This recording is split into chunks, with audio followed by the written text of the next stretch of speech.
Ray Kelly, the NYPD police commissioner, went on Face the Nation, and there are two parts that really stuck out to me in his defense of stop and frisk. First, let's listen to him try to justify stopping more minorities. When the judge says you're stopping more minorities, that's basically what she's saying. What do you say in response to that? Well, we went to the Rand Corporation in 2006 and we asked this question: how do you determine whether or not there's racial profiling going on?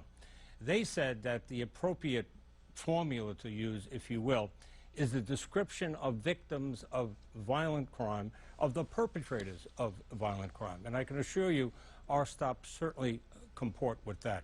That's the Bill O'Reilly argument. That is exactly what Bill O'Reilly said the other week. He said, hey, it's them that are committing the crimes, so if anything, it's unfair against the 13 white guys that we stopped. Because according to the data, hey, it's not the white guys committing the crimes, it's the black guys and the Latino guys. Oh, it amazes me that they still use this argument with a straight face. Think about what percentage of the black community actually commits crime.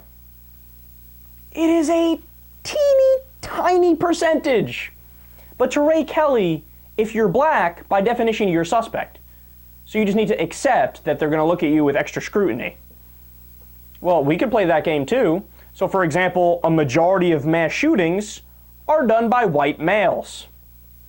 Now, of course, it is still a teeny tiny percentage of the total number of white males in society. But since Ray Kelly doesn't care about that, I guess we should just profile all white males.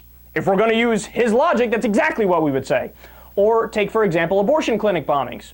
You know who does abortion clinic bombings? Christians. Fundamentalist Christians.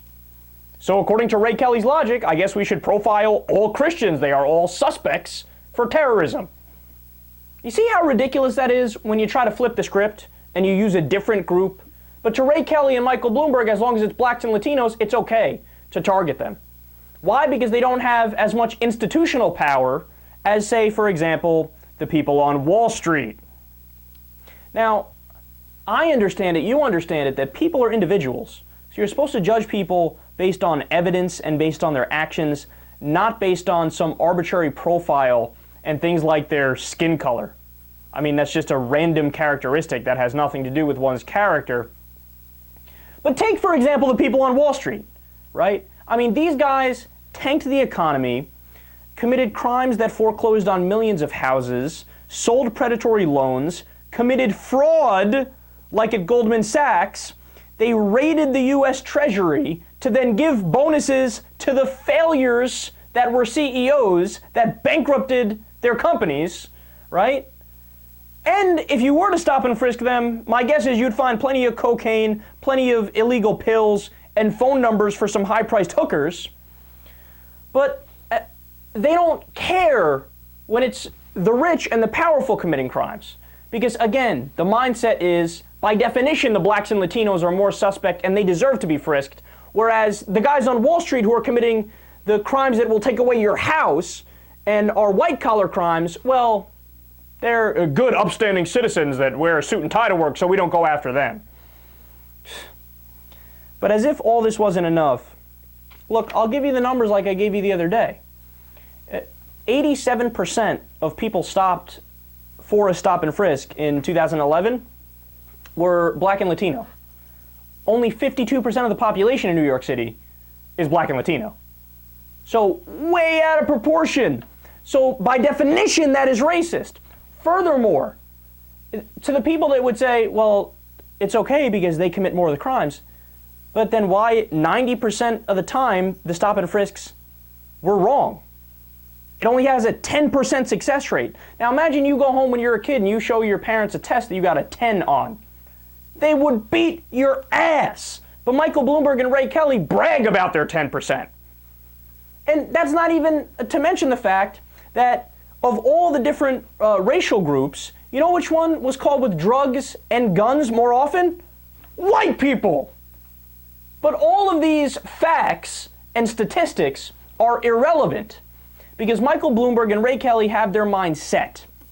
Now, on top of all this, the other part of the interview that I loved, Ray Kelly responds to a proposal to put cameras on NYPD officers. Are you going to do anything different? I mean, one thing she said was she wants some officers to carry body cameras so that these stops can be recorded. Are you planning to do that?